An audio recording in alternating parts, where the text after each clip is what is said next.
हरिः ओम्।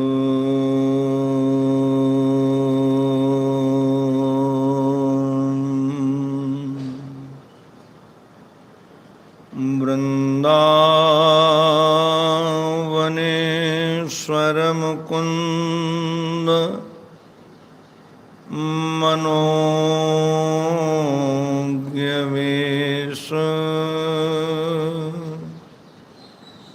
बंसी विभूषितकराम्बुजपद्मनेत्र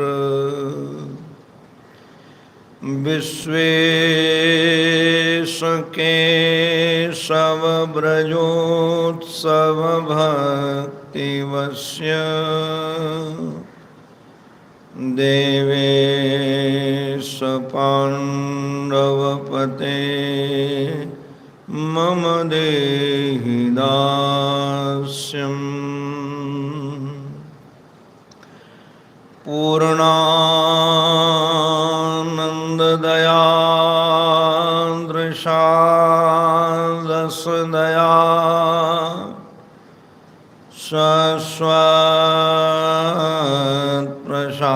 शाश्वतप्रसादोदया ब्रह्मज्ञानविनोदया जनमनो मोदाय निखेदया विश्वप्रेम विकासहासमुदया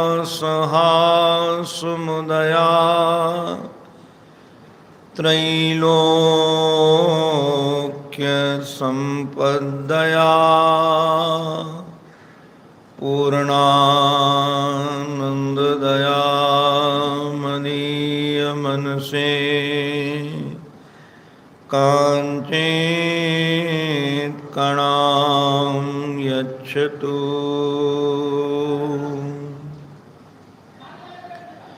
यः स्वानुभावमखिल श्रुतिसारमेकम् अध्यात्मदीपमति तितीर्षतां तमोऽन्धम् संसारिणां करुणयाः पुराणगुह्यं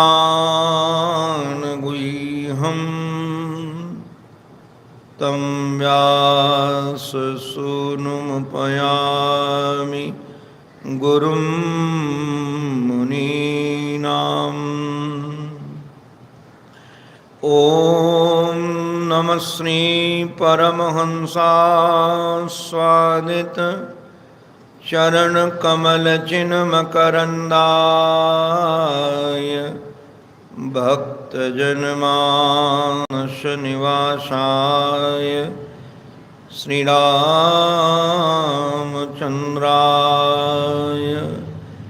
वागीशाय यस्य वदने लक्ष्मीर्यस्य च वक्षसि यस्यास्ते हृदये सम्मेत् तं नृसिंहमहं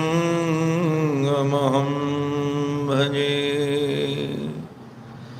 विश्वसर्गविसर्गादीन् नवलक्षणलक्षितं श्रीकृष्णाख्यं परं धाम जगद्धाम नमामत। सद्गुरुं सद्गुणाधारं ध्यानगम्यं निरञ्जनम् अखण्डानन्दपादं वै भूयो भूयो नमाम्यहम्। भूयो भूयो नमाम्यहम्। श्रीमन्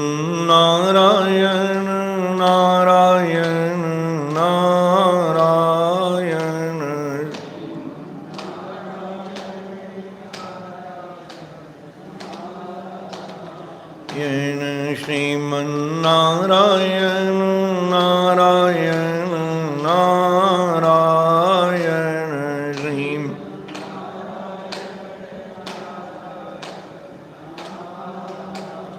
येन लक्ष्मी नारायण नारायण नारायण लक्ष्मी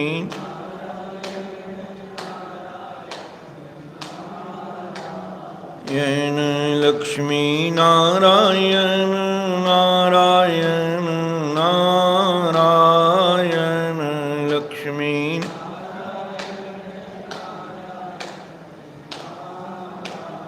येन श्रीमन्नारायण नारायण नारायण श्रीमन्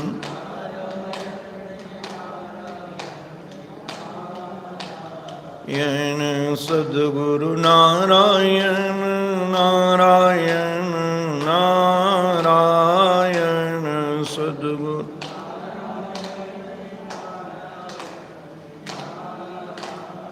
येन सद्गुरु नारायण नारायण नारायण सद्गुरु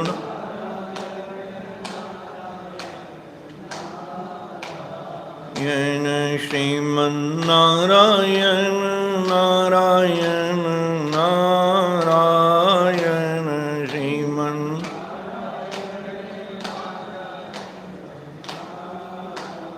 येन श्रीमन्नारायण नारायण नारायण श्रीमन्ना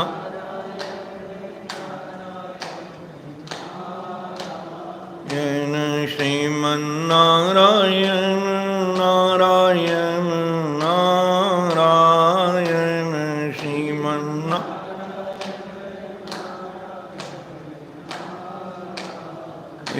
नमो भक्तवत्सल भगवान की सद्गुरुदेव भगवान की श्री नृत्य गोपाल भगवान की नमो महद्भ्यो सर्वेभ्यो नमो नमः।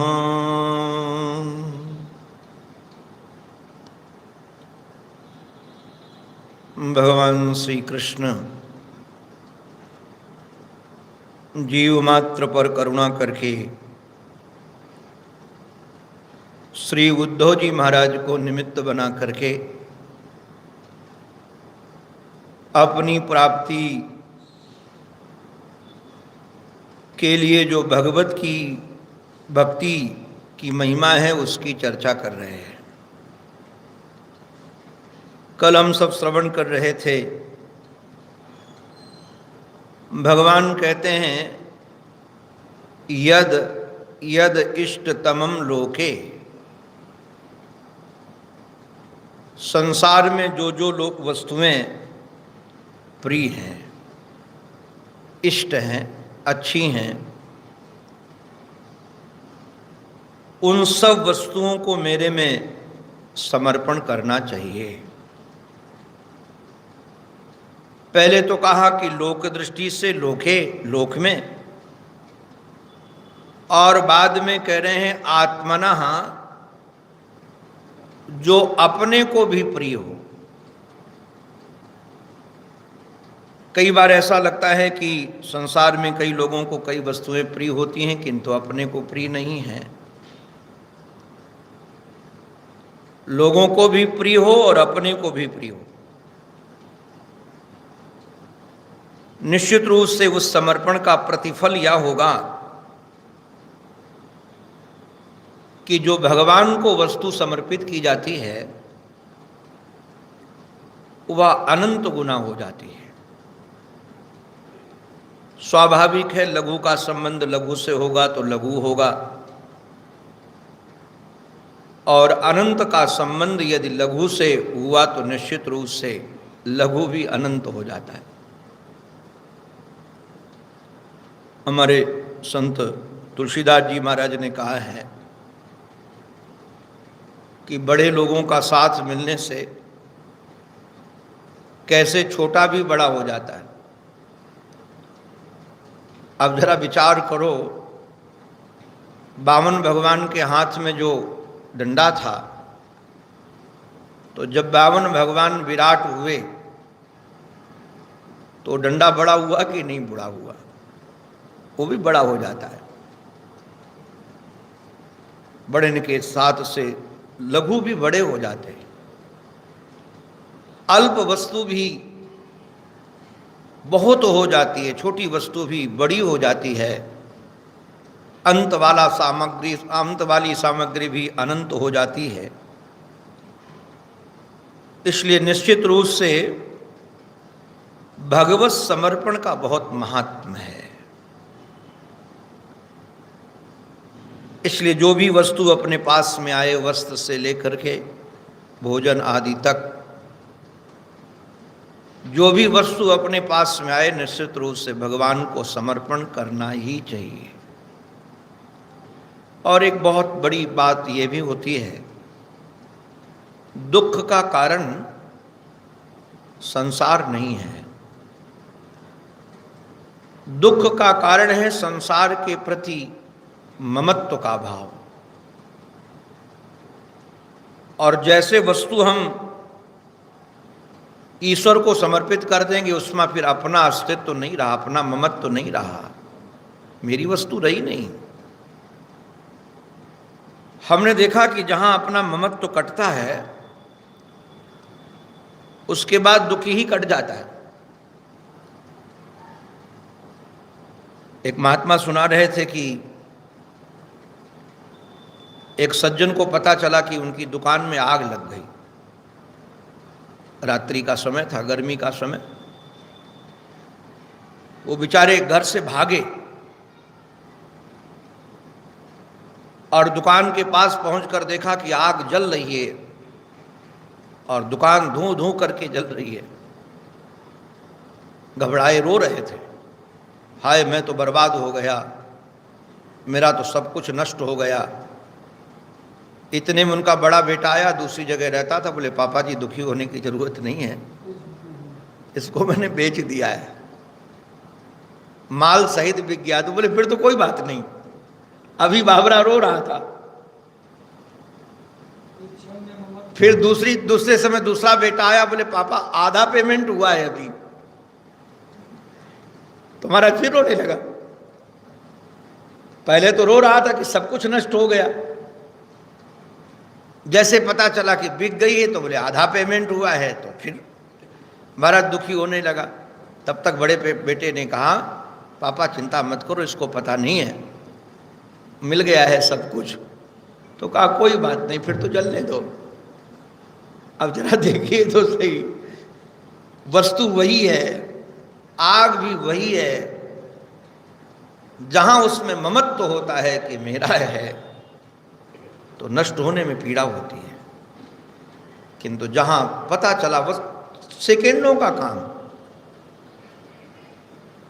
पता चला कि बिक गया है, सब धन मिल गया है, तो प्रसन्नता हो गई। ऐसे संसार में जब हम वस्तु भगवान को समर्पित कर देंगे, आजकल लोग क्यों रोते हैं, हाय बेटा के लिए, बेटी के लिए, घर के लिए, क्योंकि इन्होंने इसलिए कहा इष्टतमम, वस्तु ही नहीं। अपना बेटा भी बहुत अच्छा हो तो कहा भगवान को समर्पित किया, बेटी है तो भगवान को समर्पित है। अब भगवान को समर्पित की गई है तो निश्चित रूप से, मैं आज विचार कर रहा था, एक बेटा भगवान को समर्पित किया तो दुनिया के सभी बेटे अपने बेटे हो जाते। ये अनंत हो गया कि नहीं हो गया? ये कैसे विस्तार हुआ? पहले तो अपना ही एक बेटा था, मेरा मेरा मेरा मेरा। अब एक बेटा भगवान को दिया तो सभी बेटे हमारे हो गए। कैसा विस्तार हुआ हमारे चित्त का। अब कुछ हो भी बेटे को तो यह चिंतन में धारा बहे कि तो भगवान को दे दिया है, भगवान जाने, उनको रखना हो रखें, उनको नष्ट करना हो नष्ट करें। और सचमुच में देना वही है। ममत्व तो बना रहा तो अभी तक देने का लाभ पूरा हुआ नहीं। जहां मेरा का भाव बना रहा तो क्या दिया, दे दिया सो दे दिया। तो ममत्व को काटने के लिए इससे बढ़िया कोई रास्ता नहीं होगा। और ममत्व कटा तो दुख का झंझट ही कटा, दुख समाप्त। भगवान सुखी बनाने के लिए इतने दिव्य दिव्य उपाय बता रहे हैं, किंतु क्या करें, लोग उपाय स्वीकार भी नहीं करना चाहते और जीवन में प्रयोग में भी नहीं लाना चाहते। अब भगवान और भी अपने उपासना के कुछ केंद्र बता रहे हैं। वैसे तो समाज में उपासना पद्धतियां कई प्रकार की हैं, किंतु उसमें से दो मुख्य हैं। एक आराधना पद्धति है यह को ईश्वर के रूप में मानना। यह जो दिख रहा है इसको ईश्वर के रूप में मानना। किंतु ये महाराज पंथई लोग हैं जो केवल यह को मानते हैं किंतु मैं को नहीं मानते। अब जरा विचार करने लायक बात है,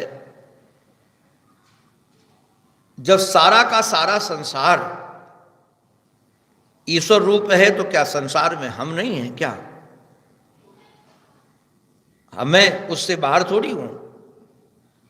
जब हम ये कहते हैं जड़ चेतन जग जीव जत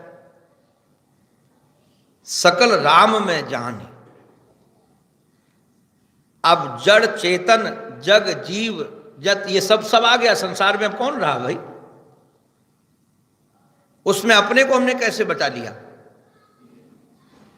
अपना मैं कैसे बच गया? किंतु महाराज इतना दुराग्रह प्रबल होता है ये पंथाई लोगों का। अगर ये बात कहे तो बोले हाँ हाँ ये तो ईश्वर बनने के चक्कर में घूम रहे हैं, ये ईश्वर जी आए हैं इनको प्रणाम करो। भागवत उठा लो, रामायण उठा लो, गीता उठा लो, कोई भी प्रमाणित ग्रंथ उठा लो, किंतु इनको भी बंधन है क्योंकि ये भी साधक हैं और बंधनी ही हैं। दूसरे जो अहंग्रह उपासना वाले लोग हैं ये मैं को तो ईश्वर मानते हैं किंतु यह को ईश्वर मानने के लिए तैयार नहीं। ये भी पंथई है। पंथई का अभिप्राय भी पंथ में है, रास्ते में, साधन में है। जो रास्ते में है वो निंदनीय नहीं है कि मत सोचो कि वो निंदा करने का पात्र है, किंतु है ये भी अभी सिद्धावस्था में नहीं प्राप्त है।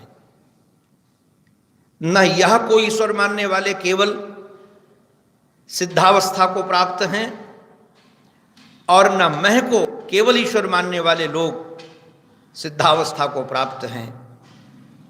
ये सब पंथ में है, साधन में है, रास्ते में है, अभी लक्ष्य तक पहुंचे नहीं है। दोनों के दोनों,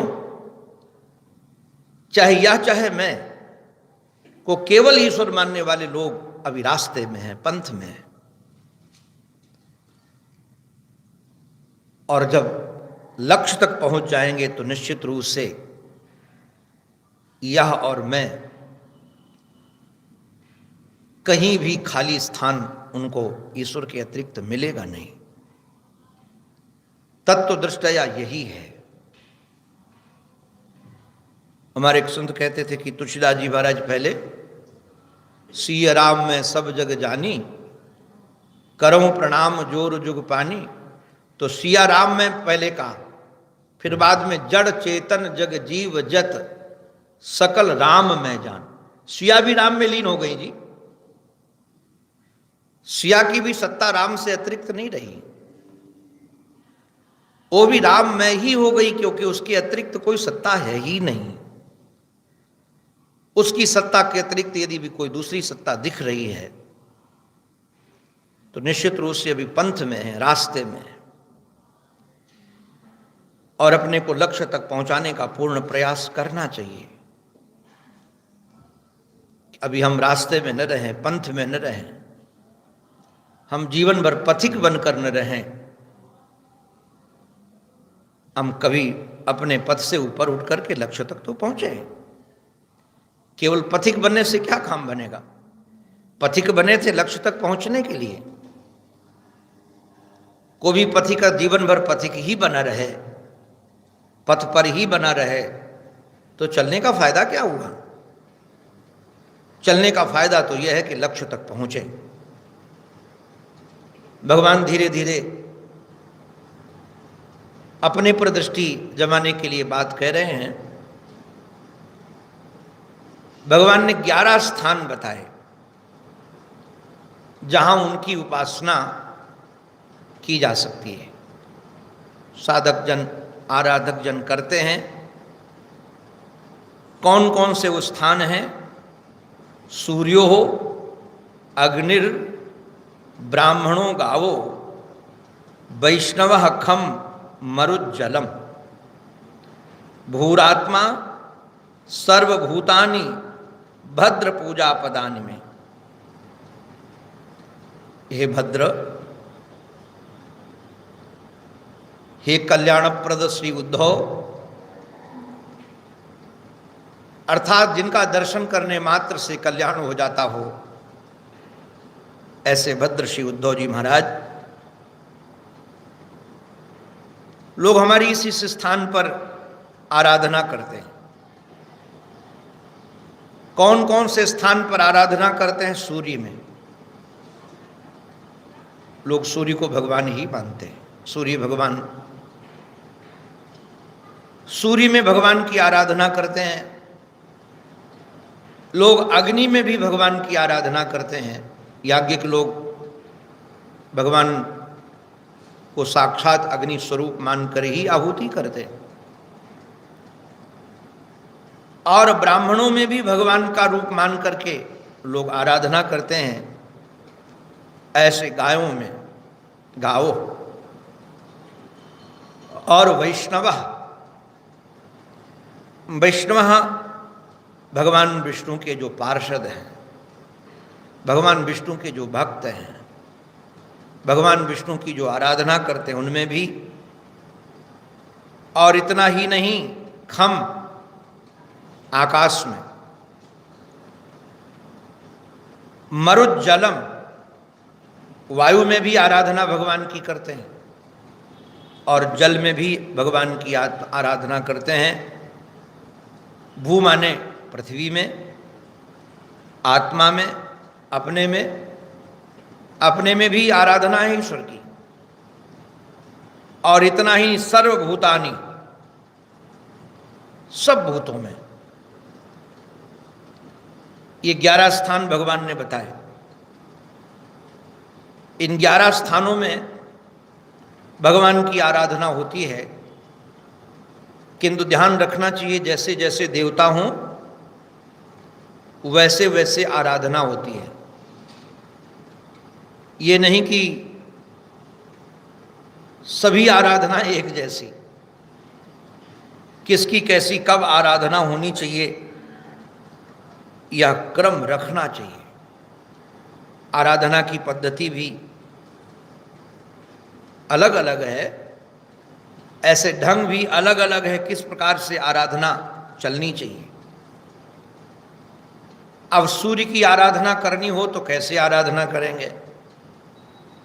सूर्य की आराधना की पद्धति क्या है? सूर्य रूप में भगवान की आराधना करना है तो भगवान कह रहे हैं, सूर्ये तु विद्यया त्रया, 3 वेदों के मंत्रों के माध्यम से, ऋग्वेद, यजुर्वेद, सामवेद के मंत्रों के आधार पर भगवान सूर्य को कैसे महाराज आराधना करें? तो कहा उनको मंत्रों के द्वारा। ये हमारे पूज्य विद्वज्जन ब्राह्मण लोग सूर्य की आराधना करते हैं संध्या वंदन के द्वारा, गायत्री के मंत्र के द्वारा।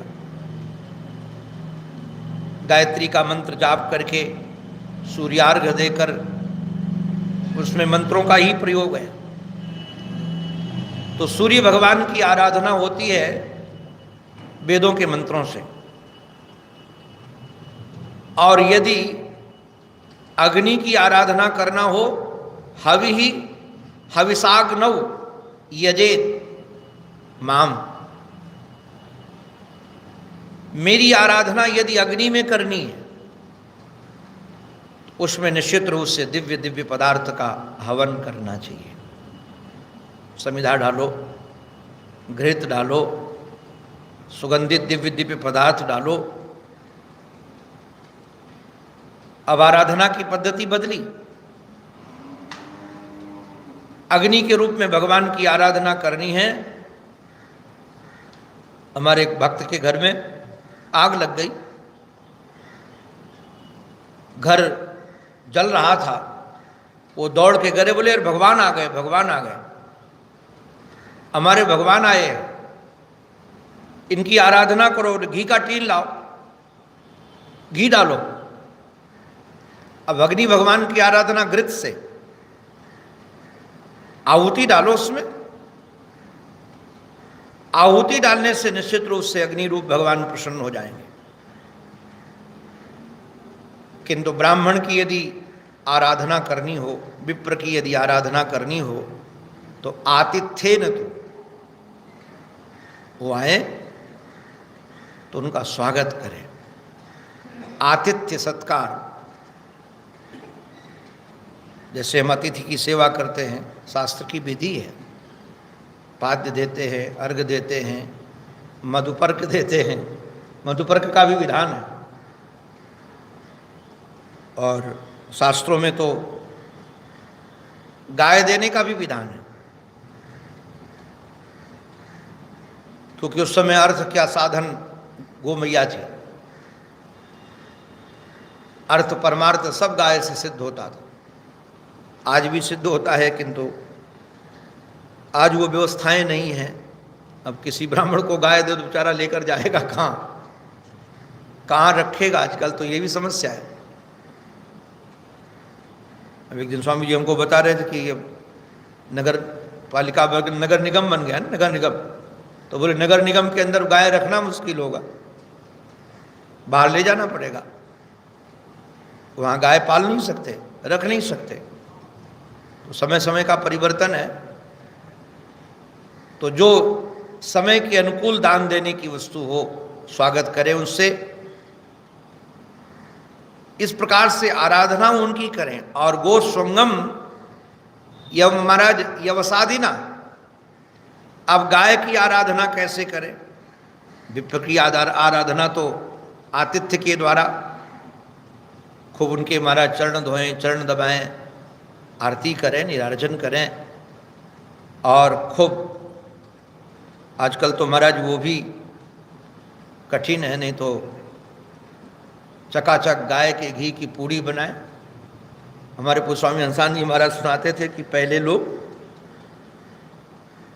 ब्राह्मण लोगों को पता चल जाए कि शुद्ध देसी घी की पूड़ी बनने वाली है, तो कछुक हुल्की, कछुक दुल्की, कछुक सरपट बंधनम, कछुक हुल्की, कछुक दुल्की, चालों के नाम है। कछुक हुल्की, कछुक दुल्की, कछुक सरपट बंधनम, सस्कुली नाम मात्रेण किम दूरम योजन त्रयम। महाराज कितने बोले, योजन द्वयम किम दूरम, योजन दूर की तीन क्यों से बहुत दूर है, दौड़ करके खाने के लिए ब्राह्मण पहुंच जाए। किंतु आजकल तो पूरी, हमारा जी कह रहे 3 कोस तक तो मैं गया हूं पूरी खाने के लिए। अब विचार कीजिए, अब तो महाराज पूरी खाने का पता चल जाए कि पूरी बनी है तो कहेंगे फिर तो जाने नहीं है, क्योंकि तो समय बदल गया।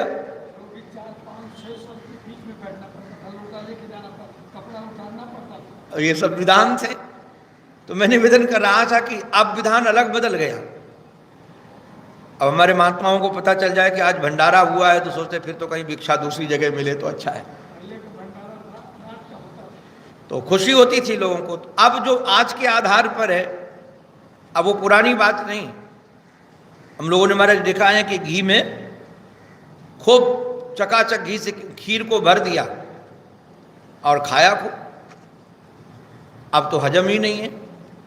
तो जो भोजन उनको हजम हो, भोजन के द्वारा, दक्षिणा के द्वारा, सम्मान के द्वारा, स्तुति के द्वारा, उनका स्वागत हो।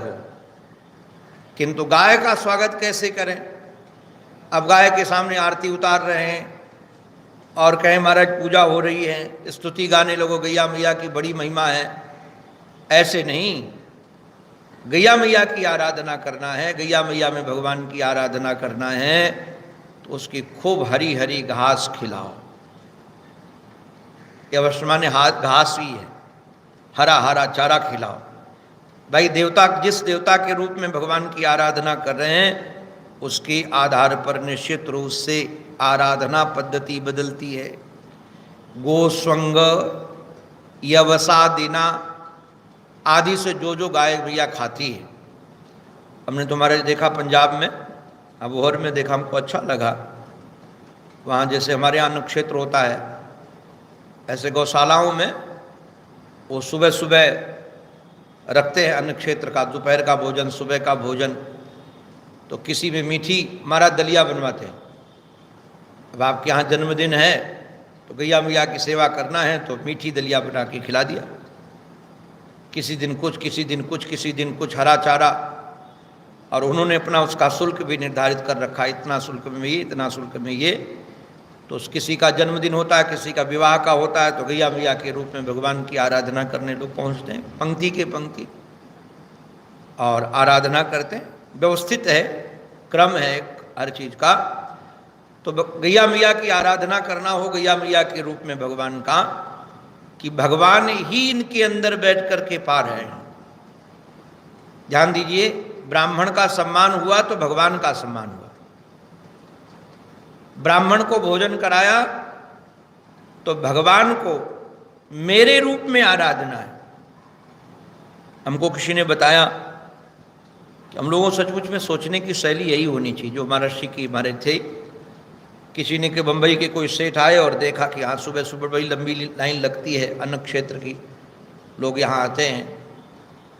तो महाराष्ट्र को कहा कि ये तो ठीक नहीं है, इन लोगों को आलसी बनाया जा रहा है। कर्मठ लोगों को लगता है कि अगर भिखारियों को भीख दी जाएगी तो आलसी बन जाएंगे, इनसे काम करवाओ पहले फिर कुछ दो। तो ऐसे तो ठीक नहीं है। महाराष्ट्र को कहा तो महाराष्ट्र ने कहा कि मैं गरीबों को भोजन नहीं कराता हूँ, मैं आलसी लोगों को नहीं बनाता हूँ। तो आप क्या करते हैं? बोले मैं तो दरिद्र नारायण को भोजन कराता हूँ। ये हमारे तो नारायणी स्वरूप में आकर के भोजन कर रहे हैं। इसलिए आराधना की देखो शैली कैसी होनी चाहिए। गाय के रूप में गोविंद की सेवा, ब्राह्मण के रूप में भगवान की सेवा, सूर्य के रूप में भगवान की आराधना, अग्नि के रूप में भगवान की आराधना। ये भगवान ही आराध्य बनकर के हमारे सामने इस रूप में विराजमान है। वही सूर्य बनकर विराजमान है, वही अग्नि बनकर विराजमान है, वही अतिथि बनकर के विराजमान है, ब्राह्मण बनकर विराजमान है, वही गाय के रूप में विराजमान है। तो वैष्णव की कैसे सेवा करें? वैष्णव के रूप में भगवान का दर्शन किस प्रकार से करें, आराधना किस प्रकार से करें? बोले वैष्णवे बंधु सत्कृत्या, वैष्णव के प्रति अपने बंधु के समान। भक्तमाल में बहुत अद्भुत अद्भुत कथा है। एक कथा हमने सुनी थी सर्वेश्वर दास भक्तमाली जी महाराज से। यहाँ एक महात्मा थे, हम उनको बहुत याद करते हैं क्योंकि उनकी छाप हमारे चित्त में है। तो भक्तमाली जी महाराज हमारे यहाँ कई बार गोष्ठी में भी, यहाँ भी भक्तमाल सुनाते रहते थे। तो सुनाते थे देखो वैष्णव कैसे होते हैं। तो कहा एक वैष्णव के यहाँ कुछ संत आ गए। तो शाम का समय, तो रात्रि का समय, तो जैसे रात्रि का समय आया तो उन्होंने कहा कि कुछ महात्मा आए हैं, उनको प्रसाद बनाना है। तो उनकी घरवाली ने कहा मेरा सर दर्द कर रहा है, मेरा स्वास्थ्य ठीक नहीं है और मेरे से कुछ नहीं होने वाला है, तुमको करना हो करो, नहीं तो मना दो, कोई घर धर्मशाला नहीं है, भगवान की बहुत कृपा हो। तब दोनों भगवत भक्त आराधन करने वाले दंपत्ति मिले, नहीं तो अधिकतर लोग अलग अलग दिशा में बहते हैं। हमने अधिकतर परिवारों को ये देखा है कि पत्नी भक्त है तो पति नहीं है, और पति है तो पत्नी नहीं है, वो देवी थी नहीं। तो महाराज उसने नहीं तैयार किया, किंतु वो भक्त बड़े कुशल थे। एक दिन को संत आने वाले थे, तो उन्होंने कहा कि देवी आज तो एक संत का नाम नहीं लिया, बोले हमारे साले आने वाले हैं, और हमको किसी ने सूचना दी है 4 साले थे, बोले 2 आ रहे हैं, 2-4 लोग उनके साथ आ रहे हैं।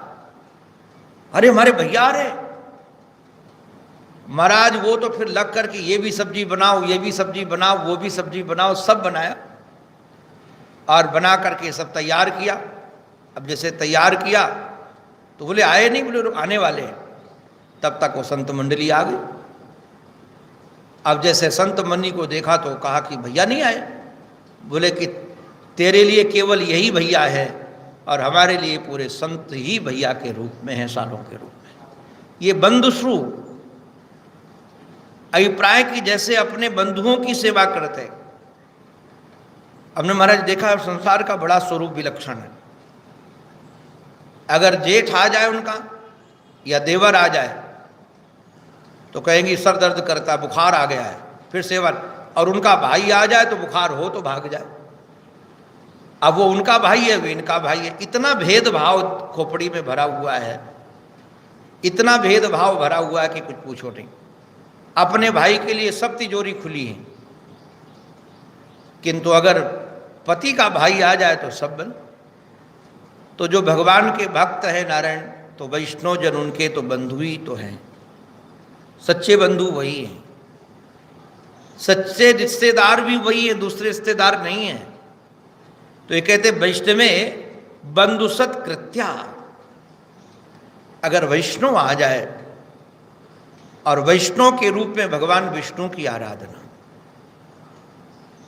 अरे नारायण वैष्णव तो हमारे सचमुच में चलते फिरते श्री हरि का मंदिर ही है। सामने वाले मंदिर में तो प्राण प्रतिष्ठा ब्राह्मणों के द्वारा हुई है, किंतु उस वैष्णव रूपी मंदिर में तो उनके हृदय में भगवान की प्राण प्रतिष्ठा तो भगवान आकर स्वयं बैठ गए, स्वयं बैठे हुए। तो यदि वैष्णव का सम्मान होता है, वैष्णव की सेवा होती है, भोजन मिलता है, सम्मान मिलता है, जैसे अपने बंधु की सेवा करते हैं, तो उस वैष्णव के हृदय में बैठ करके वो सम्मान का भोक्ता कौन है, भोजन का भोक्ता कौन है? भगवान ही तो हैं, भगवान ही पा रहे हैं। और आपको बताएं, भगवान जितना वैष्णव के माध्यम से सुनते, शायद डायरेक्ट सुनते भी नहीं। आज तो मैं एक दृष्टांत पढ़ रहा था, हृदय भर आया, फिर मैं पढ़ ही नहीं पाया कुछ। महाराज जी ने सुनाया कि हमारे यहाँ भक्त कोकिल के यहाँ एक चर्चा हमने सुनी। कहा महाराज जी कहते हैं कि एक पापी को यमराज लोग पकड़ कर ले जा रहे थे, और वो बड़ा डरा था, आजीवन पाप किया था। तो उसको पकड़ करके ले जा रहे थे, वो चिल्ला रहा था छोड़ दो छोड़ दो। तो किसी वैष्णव की दृष्टि, संत की दृष्टि पड़ी, तो संत ने पूछा कि भाई तुम लोग कौन हो? उन्होंने कहा कि हम धर्मराज के सेवक हैं, ये पापी है इसलिए पकड़ कर ले जा रहे हैं भगवान के यहाँ। तो बोले अरे गलत काम किया है तो तुम छोड़ दो, छोड़ोगे तो नहीं और ले जाओगे, किंतु इतना जरूर कह देना, मेरा नाम लेकर के, अपना नाम लेकर के कहा उनको कि भगवान को इतना कह देना कि इसने एक बार हमको हंसाया था, इसने हमको एक बार हंसाया था। उसके बाद जो उनकी आज्ञा हो, जो जैसे हो इसका विधान हो करे, इतना जरूर कह देना। महाराज धर्मराज के सेवक लेकर गए धर्मराज के पास। धर्मराज महाराज पूछे कि कैसे कैसे लाए? तो बताया कि एक संत मिले थे और ये उन्होंने अपना नाम बता करके कहा कि भगवान को कह देना कि एक बार हमको हंसाया था। महाराज जो उन्होंने कहा तो खड़े होकर प्रणाम किया, बोले अरे हमारे प्रेमी को तुमने एक बार हंसाया, इसके लिए कोई बंधन नहीं है, इसको मुक्त कर दो, ये बंधन मुक्त छोड़ दिया जाए। महाराज तुरंत छोड़ दिया गया। आप जरा बताओ इतना बड़ा पापी, एक बार हंसाने का प्रतिफल यह हुआ कि सारे पापों से छूट गया। आप जरा विचार करो, एक बार हंसाने का यदि ये प्रतिफल है तो वैष्णव के रूप में भगवान विष्णु की आराधना करने से क्या नहीं मिलेगा, क्या अप्राप्त रह जाएगा उसके लिए।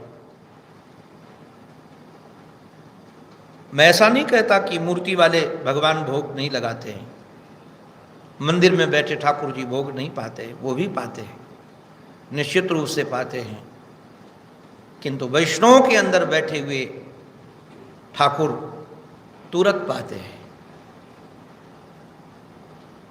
और मैं एक बात और कह दूं, मंदिर वाले ठाकुर तो यदि भाव न हो तो भगवान चाहे पाए भी नहीं, भावपूर्ण भोग लगाने से भगवान पाते हैं, किंतु वैष्णव के अंदर तो जो बैठे हुए ठाकुर है, आप बिना भाव के पवाओ तब भी वो पा लेते हैं, बिना भाव के पवाओ तब भी पाते हैं। इसलिए वैष्णव के रूप में सेवा उनकी होनी चाहिए। और हृदय खे ध्यान निष्ठया, आज एक रहस्य ध्यान का हमको पढ़ने को मिला, मुझे बहुत अच्छा लगा।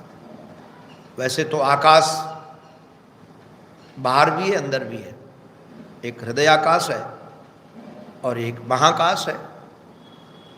अब आकाश में भगवान की आराधना कैसे किया जाए, तो ध्यान की पद्धति में एक बात बड़ी अच्छी बात कही, वो ध्यान के माध्यम से। तो अंदर वाले हृदय में जो हृदयाकाश है, उस आकाश में जो ईश्वर की आराधना है, तो कहा कि उस आकाश में आराध्य की आराधना है, तो आपको ये चिंतन करना पड़ेगा कि हमारे हृदय में ठाकुर जी बैठे, और हृदय में ठाकुर जी बैठे हैं तो जैसे हम बैठे हैं वैसे बैठे। अब देखो, जैसे अपने राम बैठे हैं अभी मानव इस रूप में, और ठाकुर जी को इसी रूप में दर्शन करेंगे, तो हमारे हृदय में ठाकुर जी तो होंगे, किंतु ठाकुर जी का मुख किधर होगा? जिधर बाहर की तरफ होगा।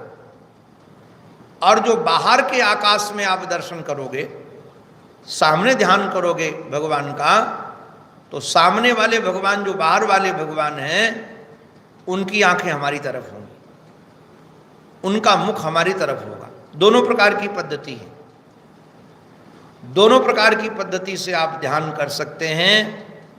ध्यान में आकाश में यदि परमात्मा की आराधना करना है तो इस रूप में ही खे ध्यान निष्ठया वायु मुख्य धिया तोये, वायु मुख्य धिया। वायु में भगवान की आराधना कैसे करें? देखो, पंच प्राण है, पंच उपप्राण है। जैसे पंच प्राण जो है ना, प्राण माने वायु ही है, प्राण, अपान, व्यान, उदान और समान, ये पंच प्राण है। तो पंच प्राणों में जो मुख्य प्राण है, मुख्य वायु कौन है? प्राण वायु। जो प्राण वायु हम सबको जीवन देती। ऐसा मत समझिएगा कि ये शरीर मरता कब है? जब सब वायु निकल जाती है। अपान वायु बनी रहती है, व्यान वायु बनी रहती है इसमें मुर्दे के बाद भी, तभी लोग कहते हैं इसके प्राण निकल गए। प्राण निकल गए, मुख्य प्राण निकल गए, जो जीवन देने वाले प्राण हैं, जिन प्राणों के कारण हमारे आपकी श्वासें चल रही हैं। तो यह चिंतन करें कि मेरे शरीर में जो प्राण वायु है, वह निश्चित रूप से प्राण के रूप में हमारा प्राण प्रीतम परमात्मा ही तो हमारे सांसों से चल रहा है। ये सांसें जो जीवन देने वाली सांसें हैं, इस रूप में जीवन धन श्री कृष्ण ही है, कोई दूसरा नहीं है। और मेरे ही प्राणों में नहीं, ध्यान दीजिएगा, ऐसा नहीं कि केवल मेरे प्राणों में मेरा प्राण प्रीतम निवास करता है कि दूसरे के प्राणों में नहीं करता है। सबके शरीर में बैठा हुआ परमात्मा ये प्राणों के रूप में रमण कर रहा है। जो प्राणों के रूप में परमात्मा दर्शन है, परमात्मा विचार है, वो परमात्मा आराधना ही है। वह भगवान की प्राण रूप में आराधना है। और जल के रूप में महाराज जैसे तर्पण करते हैं, ये स्वरूप में महाराज तोय पुरस्कृत ही द्रव्य ही। अब महर्षि कहते कोई गंगा जी में गंगा जी को स्नान कराए। अब स्नान कराते हैं, पूजा विधि होती है तो स्नान भी कराना पड़ेगा। तो गंगा जी को किस जल से स्नान कराओगे? गंगा जल से ही, दूसरे से कहाँ लाएंगे? तो महाराज जल से भी, और जल में भी जल से आराधना का वर्णन इसमें भगवान ने किया कैसे। और पृथ्वी के रूप में भी महाराज पृथ्वी में किस प्रकार से बोले, स्थंडिल्ले मंत्र हृदय। महाराज स्थापना मानो कर दिया, हवन कुंड बनाया, जो पृथ्वी में हवन कुंड बनाया है, फिर मंत्रों के द्वारा जो आहुति आदि कर रहे हैं, वह पृथ्वी के रूप में परमात्मा है। और आत्मानम आत्मने ही, अपने आत्मा में परमात्मा की सेवा। आत्मानम आत्मनि, भाई अपनी आत्मा में अपने आत्मा की परमात्मा की आराधना कैसे होगी? हमारे महर्षि कहते हैं ये बहुत काम की बात है अपने लोगों की। ये जो शरीर है ना हमारा, आपका आत्मा सब करते हैं, शरीर लो, ये शरीर के अंदर हृदय में भगवान बैठे, सबके, आपके, हमारे सबके बैठे हुए। अब जैसे बटलोई के अंदर पानी, पानी के अंदर चावल, सब्जी आदि जो भी समझ लीजिए, तो बटलोई के बाहर यदि ताप दिया जाता है, कुकर के बाहर यदि ताप दिया जाता है, तो जल भी गर्म होता है और पदार्थ भी पक जाते हैं। ऐसे ही आपके अंतःकरण में, हमारे अंतःकरण में जो भगवान विराजमान हैं, शरीर में जो भगवान विराजमान हैं, यदि शरीर को सही ढंग से भोजन दोगे, समय से, इसको समय से निद्रा दोगे, समय से विश्राम दोगे, तो इसके हृदय में बैठे हुए परमात्मा की पूजा हो जाएगी। अब ज़्यादा इसको कष्ट देने लोगोगे तो निश्चित रूप से घर में रहने वाले परमात्मा भी कष्ट पाएंगे। तो शरीर का भी, इसको आलसी भी नहीं बनाना है, किंतु अपने कैपेसिटी से ज़्यादा, सामर्थ्य से ज़्यादा इसको कष्ट भी नहीं देना है, क्योंकि इसके अंदर परमात्मा बैठे हुए हैं। अथवा दूसरी बात, अपने को भोगी नहीं बनाना। इस मान में तो महाराज लोग बहुत ज़्यादा भोगी बन जाएंगे। उनको लगेगा जब अंदर भगवान बैठे तो जो महाराज खूब चकाचक खाओ और खूब सोते रहो, ऐसा नहीं। अंदर भगवान बैठे रहते हैं, तो अब भोजन करते समय भी भाव यही हो कि शरीर भोजन नहीं कर रहा है, ये भोग शरीर नहीं पा रहा है, शरीर में रहने वाला परमात्मा पा रहा है। और एक आराधना ध्यान रखिएगा, ये केवल अपने रूप में नहीं, सबके शरीरों में। ये जितने शरीरधारी लोग हैं, अब हमारे अंदर तो परमात्मा है क्या? दूसरे अंदर परमात्मा नहीं है, उसके अंदर भी परमात्मा है। तो जैसे हमारे शरीर का कोई ध्यान रखता है तो हमको सुख मिलता है, ऐसे दूसरों की सुख सुविधा का भी हम ध्यान रखें। हमको महाराज जिससे लाभ होता है उसका तो हम ध्यान देते हैं, किंतु हम कई बार गदगद होते हैं महर्षि के बारे में सुन करके। हम तो कई बार विह्वल होते हैं। हमारे महर्षि एक दिन निकले पूज्य संतों के साथ, तो एक कुत्ता सो रहा था, तो महर्षि ने अपने शिष्य संतों को कहा धीरे धीरे चलो, उसकी कहीं नींद न खुल जाए, रात भर जगा है। आप जरा विचार करो, हम अपनी नींद का तो ध्यान रखते हैं, कोई शोर मचा दे तो हम नाराज हो जाते हैं, नींद खराब कर दी हमारी, किंतु मेरे माध्यम से दूसरों की नींद खराब होती है, उसके अंदर भगवान नहीं है क्या? हम लोग महाराज देखते हैं मेरे माध्यम से कड़वे वाक्य बोले जाते हैं, तो उस शरीर में जो परमात्मा बैठे उनको पीड़ा नहीं होती है क्या? केवल हमारे परिणाम को तो पीड़ा होती है, दूसरों को नहीं होती, ऐसा नहीं है। शरीर में भी इस बात का ध्यान रख करके महाराज ध्यान रखना चाहिए कि इस रूप में परमात्मा क्षेत्रज्ञम सर्वभूतेषु समत्वेन यजेत माम, यजेत माम, सब भूतों में परमात्मा विराजमान है क्षेत्रज्ञ के रूप में। इस रूप में भी हमारा यजन करें, चिंतन करें, पूजन करें। ऐसे भगवान पूजा की विधि 11 में अलग अलग, कल श्लोक की व्याख्या और करेंगे। क्षेत्रज्ञम सर्वभूतेषु समत्वेन यजेत माम। उसके बाद भगवान ने कुछ बातें और कही हैं, होगा तो शायद कल इस अध्याय की समाप्ति होगी, फिर हम 12वें अध्याय में प्रविष्ट होंगे, जिसमें भगवान ने हमारा सत्संग की महिमा और कर्म तथा कर्म त्याग की विधि का वर्णन किया है। सत्संग की बहुत महिमा है, उसकी चर्चा अब हम क्रमशः करेंगे। अंत में अपने आराध्य के पावन चरणों में हमारी यही प्रार्थना, हमारी मति, हमारी रति, हमारी गति एकमात्र उन्हीं के चरणों में बनी रहे। इसी प्रार्थना के साथ ये उनकी वाणी उन्हीं के पावन पवित्र चरणारविंदों में समर्पित। बोलो भक्तवत्सल भगवान की जय, सद्गुरुदेव भगवान की जय, श्री वृंदावन बिहारी लाल की जय। जय जय श्री राधे, जय जय श्री राधे, जय जय श्री राधे।